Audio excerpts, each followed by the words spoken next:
Good morning. It's great to see everybody out this morning. This morning, we want to talk about loving God with all of our hearts. We're talking about loving God with our hearts, souls, minds, and strength. We're focusing in on what that actually means. And this morning, we want to look at this aspect of loyalty. I want to read a little bit this morning. We're going to start off with a reading from Psalm 5.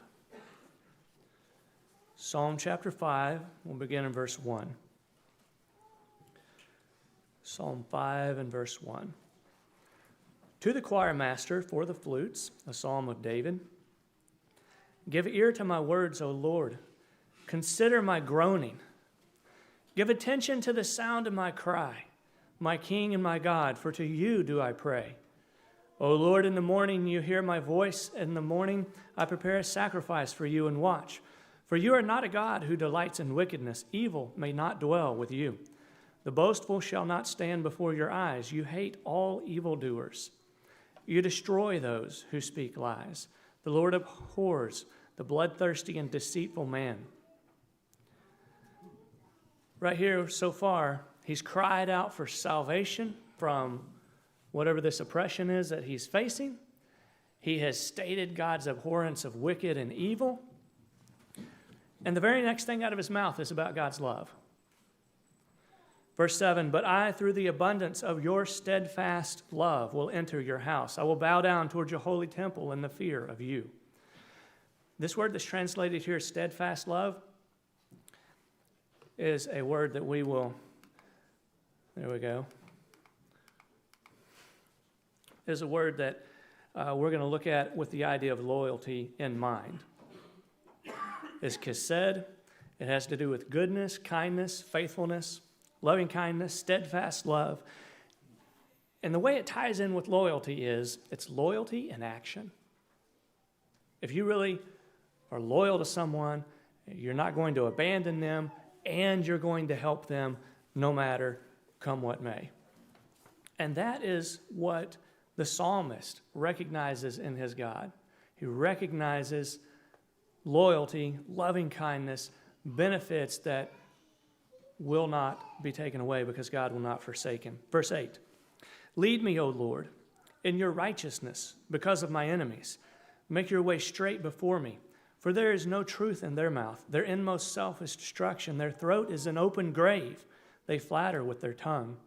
Make them bear their guilt, O God. Let them fall by their own counsels. Because of the abundance of their transgressions, cast them out, for they have rebelled against you. So, is there loving kindness, steadfast love, and loyalty on the part of God to those who reject him and do evil? Obviously not. Matter of fact, it's actually because of his loving kindness and his righteousness as well that God is going to repay the evildoer according to his way. Verse 11 continues, but let all who take refuge in you rejoice. Let them ever sing for joy, and spread your protection over them, that those who love your name may exult in you.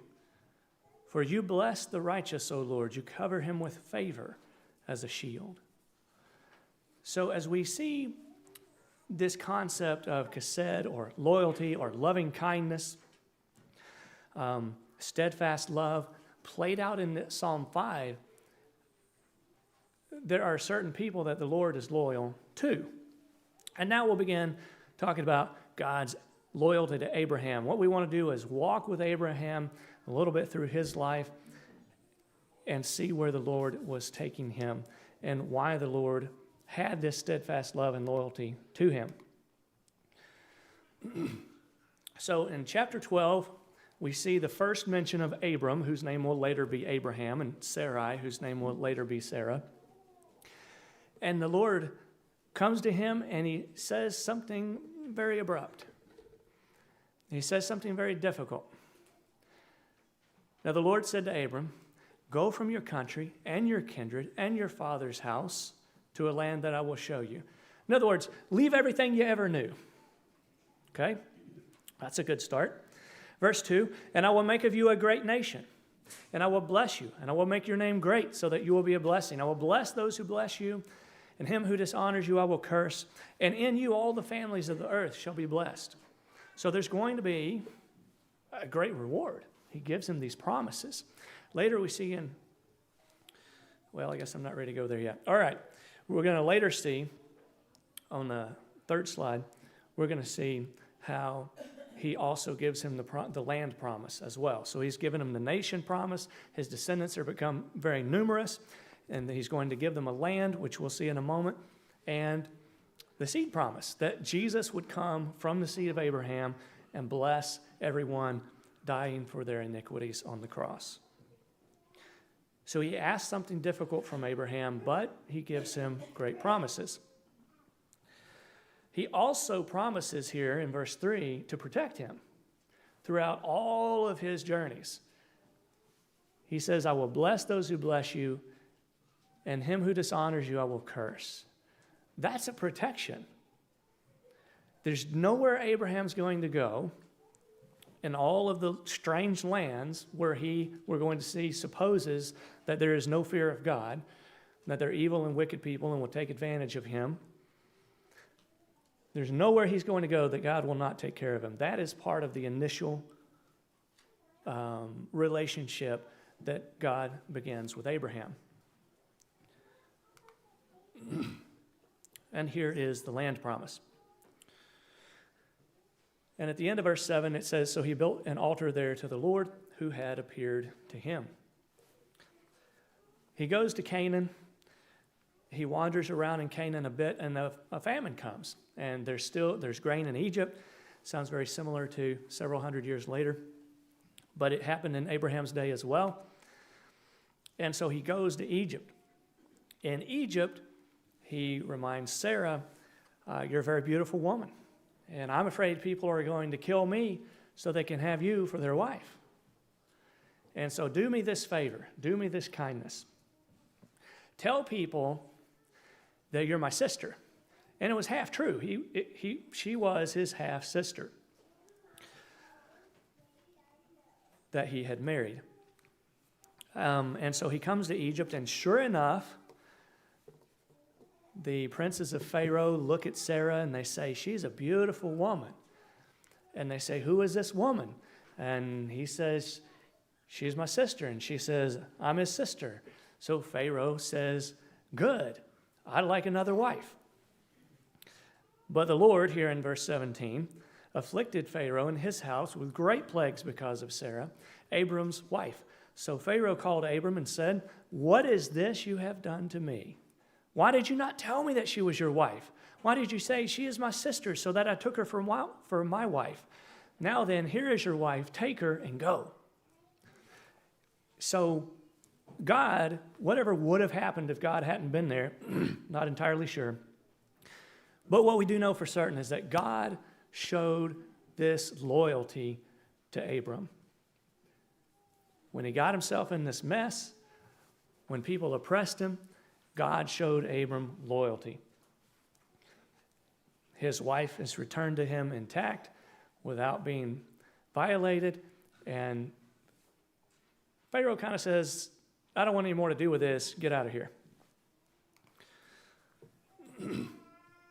So he goes back to Canaan. He and his nephew Lot have lots of flocks and herds. The land can't contain them all. Lot goes one way. Abram goes another way. Lot chose for himself the well-watered plains. And so the Lord comes to Abram after Lot had separated here in verse 14, Genesis 13, verse 14, and said to him, lift up your eyes and look from the place where you are, northward and southward and eastward and westward. For all the land that you see I will give to you and to your offspring forever. I will make your offspring as the dust of the earth, so that one can count the dust of the earth. Your offspring also can be counted. Arise, walk through the length and the breadth of the land, for I will give it to you. So right now, how much of it does Abram own? Nothing. He's a foreigner, a stranger, a pilgrim, a wanderer in this land. So Abram moved his tent and came and settled by the oaks of Mamre, which are at Hebron, and there he built an altar to the Lord. So once again, God reminding of this promise, continuing this relationship throughout his wandering. In chapter 15,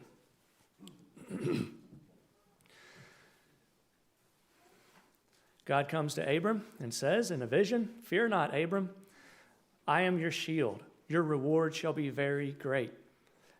But Abram said, "O Lord, what will you give me? For I continue childless, and the heir of my house is Eliezer of Damascus." I believe the deeper thought here is, whatever you give me, I don't have anybody to pass it on to. So it's not going to stay in my house. Plus, God has promised him that he's going to have a lot of children, right? And so he says, "What will you give me, for I continue childless?" This idea of inheritance is tied in with his making a point to God that he's childless. Verse 3, and Abram said, "Behold, you have given me no offspring. A member of my household will be my heir." And behold, the word of the Lord came to him, "This man shall not be your heir. Your very own son shall be your heir." And he brought him outside and said, "Look toward heaven and number the stars if you are able to number them." So he said, then he said to him, "So shall your offspring be." So God, once again promising there will be offspring. You, in fact, will have someone to pass your inheritance on to. But God's not finished proving it. He tells Abram, get these animals, cut them in half, lay them out opposite each other. And then he does that as the sun is going down, after he has shooed the birds of prey off of them, or the vultures off of them. It says, a deep sleep fell on Abram. And behold, dreadful and great darkness fell upon him. Then the Lord said to Abram, "Know for certain that your offspring will be sojourners in a land that is not theirs, and will be servants there."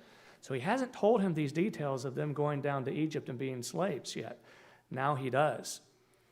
He's giving him more details to fill in the picture as he reaffirms this promise to him.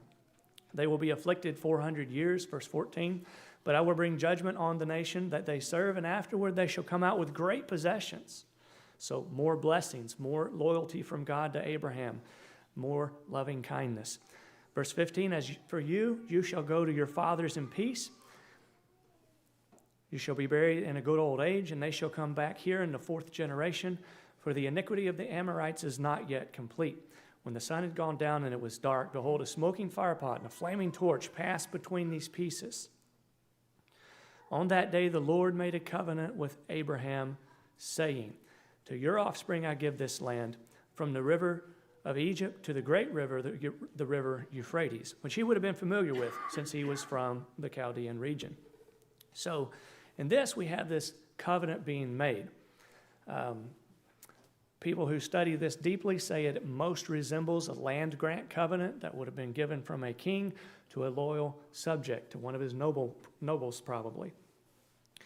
Here, he doesn't ask Abram to pass through the animals that have been cut apart and cut opposite one another.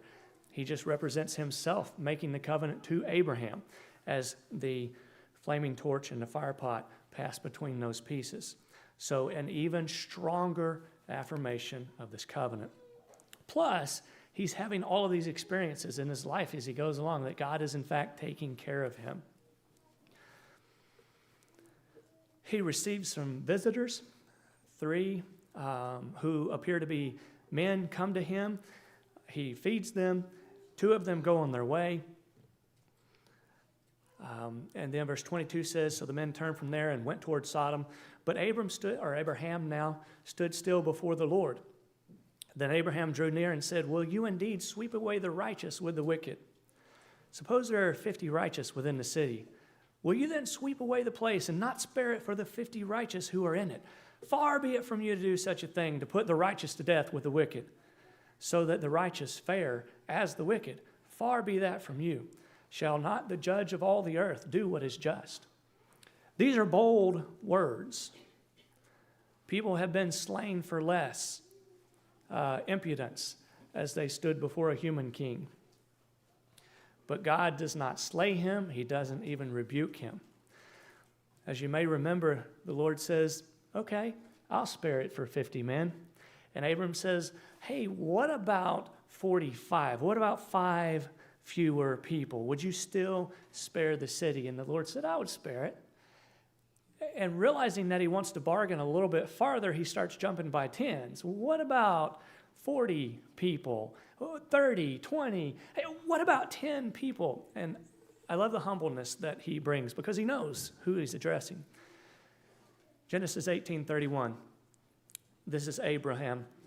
He said, behold, I have undertaken to speak to the Lord. Suppose 20 are found there. He answered, for the sake of 20, I will not destroy it. Then he said, oh, let not the Lord be angry, and I will speak again but this once. Suppose 10 are found there. He answered, for the sake of 10, I will not destroy it. And the Lord went his way when he had finished speaking to Abraham, and Abraham returned to his place. God is not equal with Abraham. I hope we all know that. Abraham certainly knew it. We can see it in the humbleness of his way that he talks to God.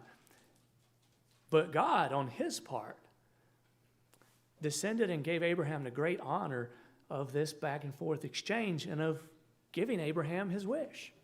Okay, if there are only 10 people, I won't destroy it. That's loyalty. That's loving kindness. God is close with Abraham. So, in his wanderings, Abraham journeys toward the territory, this is chapter 20, verse 1, of the Negeb, and lived between Kadesh and Shur, and he sojourned in Gerar. And Abraham said of Sarah, his wife, she is my sister. I feel like we've done this before, right? Well, he does it again. And Abimelech, king of Gerar, sent and took Sarah. I feel like we've done this before. Well, Abimelech does the same thing. He wants Sarah for a wife as well. Verse 3, but God came to Abimelech in a dream by night and said to him, behold, you are a dead man. That's not what I want to hear in a dream. Especially if it's actually God talking to me. That's really bad. Behold, you're a dead man because of the woman whom you have taken, for she is a man's wife. Abimelech pleads with the Lord. He says, hey, I didn't know that. In the integrity of my heart and my uprightness, my honesty, I have taken this woman to be my wife because I didn't know she was someone's wife. And God says, I know, and that's why I kept you from taking her. We'll cover that later. So you have to return the wife. For this man is a prophet. That's what God tells Abimelech. This man is a prophet. So Abimelech goes to Abraham here in verse 9. He says to him, what have you done to us? And how have I sinned against you, that you have brought on me and my kingdom a great sin? You have done things to me that ought not to be done. Verbal rebuke. And probably warranted. But the upshot of it all is that Abimelech, in verses 14 through 18, takes sheep and oxen, male, female servants, gives them to Abraham, returns Sarah, his wife, to him. And Abimelech said, behold, my land is before you, dwell where it pleases you. So even more favorably than Pharaoh, Abimelech said, tell you what, you're a prophet of God, you just pick whatever part of the land you want to. You do whatever you want to do because I'm not going to get in the way of the God that spoke to me in my dream. I do like what it says in verse 16. To Sarah he said, behold, I have given your brother 1,000 pieces of silver. That was the original line that Sarah told him, right? Your brother, I've given your brother 1,000 pieces of silver, even though he now knows he is her husband. It is a sign of your innocence in the eyes of all who are with you, and before everyone you are vindicated. Then Abraham prayed to God, and God healed Abimelech, and also healed his wife and female slaves, so that they bore children. For the Lord had closed all of the wombs of the house of Abimelech because of Sarah, Abraham's wife. Yeah, that's right. So we see here that God is 100% loyal to Abraham through all of this stuff. And I want to look at Abraham's loyalty as it grows. We looked at chapter 12, where God calls Abraham to go to this land. Look at verse 4. So he went. That's a strong statement. So he went. God said it, he did it. That's loyalty. as the Lord had told him. We've read most of these, but I do want to look at Hebrews 11 and verse 8. By faith, Abraham obeyed when he was called to go out to a place that he was to receive as an inheritance. He went out not knowing where he was going. There is a lot of loyalty to God, a lot of trust right there.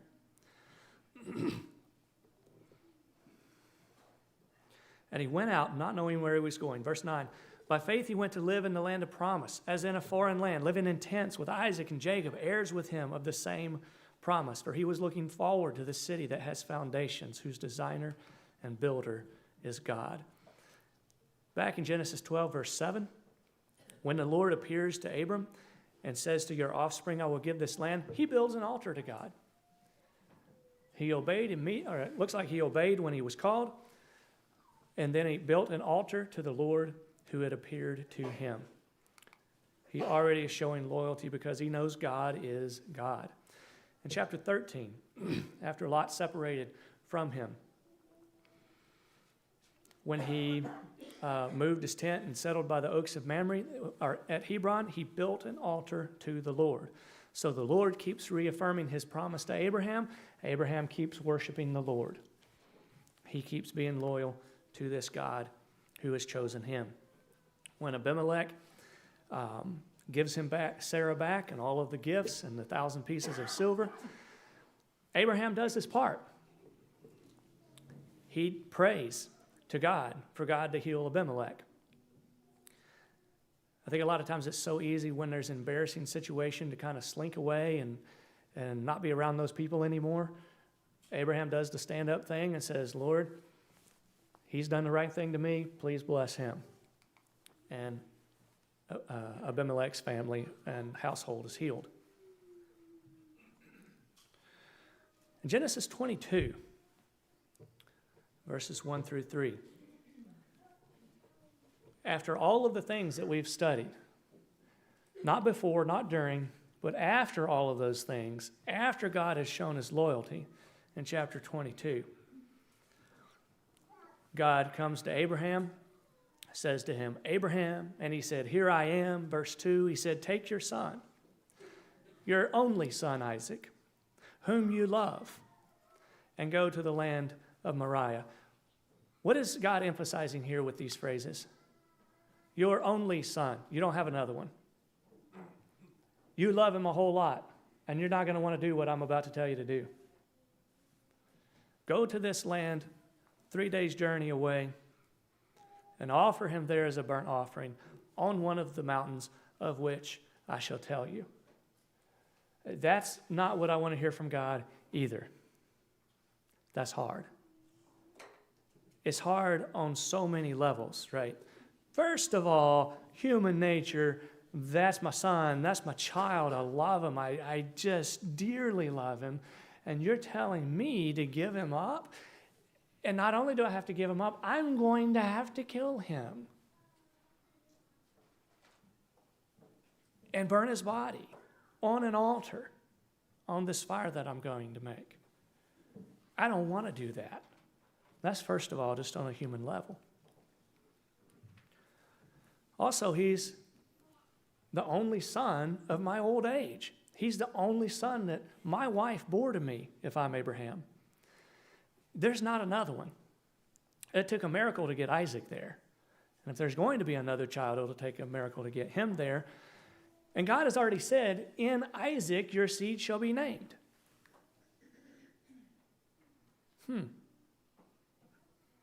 In Isaac your seed shall be named. So if I kill Isaac, where are these children that are going to be as the sand of the sea and the stars of heaven going to come from? And to whom are we going to give this land that you've given me? And who is this seed going to come through who will bless all nations? There's just all kinds of things that don't make sense right here. Verse 3 shows Abraham's response. He rose early in the morning. He didn't wait around, try to put it off or figure it out. He rose early in the morning, saddled the donkey, and got on his way. Took 2 of his young men with him, his son Isaac. He cut the wood for the burnt offering and arose and went to the place of which God had told him. You think he understands at this point how this is going to work out. I don't. I think if I were Abraham, I'd be very, very confused. God has shown loyalty to Abraham through all of this time, and now he's asking Abraham to show loyalty to him on so many levels. Giving something up, doing something he doesn't want to, sacrificing something he loves. Has God ever asked you to do that in your life today? Should be a lot of heads nodding. I know we're working on one less hour of sleep, but God asks us to do a lot of things that are hard, that we hate. I've been there before.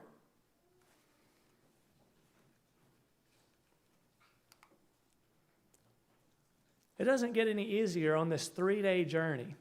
You know, sometimes, my dad taught me a long time ago, if you just rip the Band-Aid off, it hurts less than if you just like slowly try to get that sticky unstuck. That's kind of where I want to be. I want to get it over quick. I want to get it done with and move on. That's not how a 3-day journey works. He's got 3 days to think about this. And somewhere in there, Isaac says to his father Abraham, "My father." And he said, "Here I am, my son." He said, "Behold, look, the fire and the wood, but where's the lamb for a burnt offering?" Isaac's been around. He knows there should be an animal involved in this whole process. There's something missing. I almost get a lump in my throat just reading it. What's Dad going to say? Well, yeah, we're about to kill you. That's what's going to happen. Abraham says, God will provide for himself the lamb for a burnt offering, my son. So they went, both of them, together. That is a hard moment. That is a heart-wrenching moment. Hebrews 11 fills us in on what Abraham was thinking. By faith, Abraham, when he was tested, says here God was testing him. He was giving him an opportunity to show his loyalty. When he was tested, offered up Isaac, and he who had received the promises was in the act of offering up his only son, of whom it was said, "Through Isaac shall your offspring be named." So we talked earlier about where is the offspring going to come from if Isaac is put to death. He considered, this is what he's thinking in his mind, he considered that God was able even to raise him up from the dead. I know I messed up some words there, sorry. From which, figuratively speaking, he did receive him back. So Abraham had long enough to chew on this, and his faith and belief in God, his loyalty was so high that he said, well, God must be planning on raising him from the dead. I don't know. Because I know that offspring's going to come through Isaac. And so he gets to the place, he builds the altar, he lays the wood in order, he binds his son Isaac and lays him on the altar on top of the wood. Then Abraham reached out his hand and took the knife to slaughter his son. Verse 11, the angel of the Lord called to him from heaven and said, "Abraham, Abraham." And he said, "Here I am." And he said, "Do not lay your hand on the boy or do anything to him, for now I know that you fear God, seeing that you have not withheld your son, your only son, from me." At this point, he looks behind him. He sees a ram. He sees an animal to offer on the altar. He offers that instead.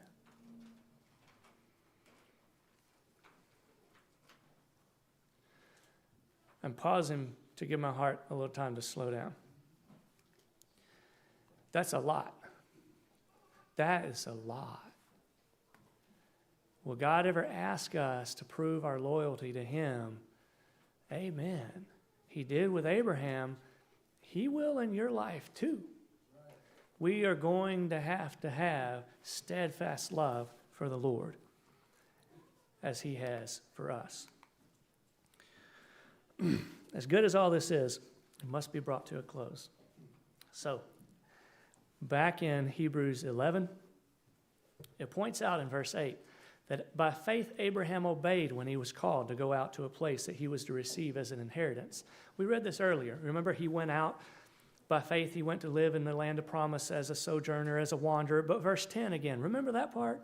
He was looking forward to the city that has foundations, whose designer and builder is God. As we think about loving God with all of our heart, God is the one who will have the final act of steadfast love, of loving kindness toward those who are faithful and believe in Him, toward those who show Him loyalty throughout their lives. That's what Abraham was looking for, and it's what we are looking for as well. So we see that not only is this an Old Testament concept, the writer of Hebrews looks at all of that and brings it forward and says, you too, Christians, you too have to be faithful, loyal to God like Abraham was, and like all those other heroes of faith in Hebrews 11.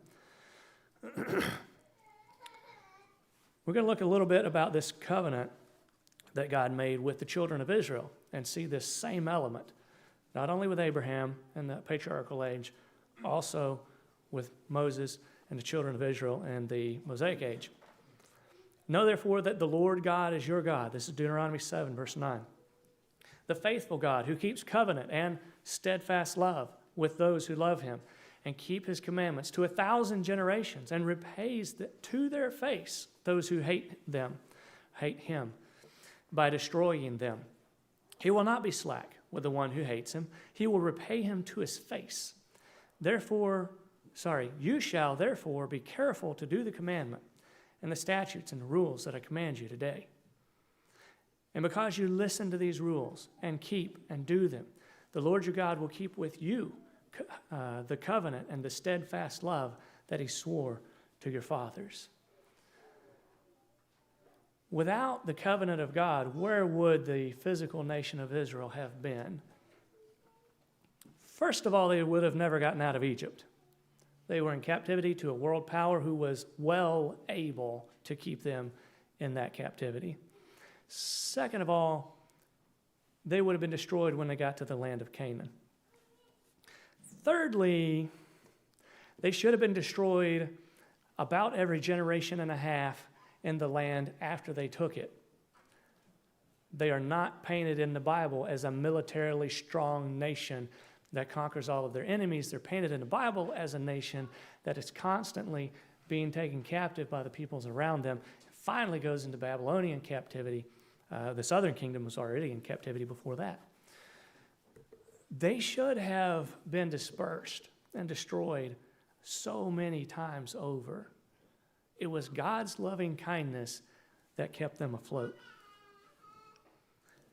But He makes it clear that this steadfast love that He swore to the fathers at the end of verse 12 is contingent on listening to these rules and keeping them and doing them. It says, then the Lord your God will keep with you covenant and the steadfast love that He swore to your fathers. Hebrews 11, again. At the end, after all of the heroes of faith, the writer says, and all these, though commended through their faith, did not receive what was promised, since God has provided something better for us, that apart from us, they should not be made complete or perfect. And he continues in chapter 12, therefore, since we are surrounded by so great a cloud of witnesses, let us also lay aside every weight and the sin which clings to us so closely. Let us run with endurance the race that is set before us, looking to Jesus, the founder and perfecter of our faith, who for the joy that was set before Him endured the cross, despising the shame, and is seated at the right hand of the throne of God. In Romans 8, I want to look at Romans 8 as we apply these final thoughts to our own lives. Romans 8 talks about having the Spirit of God.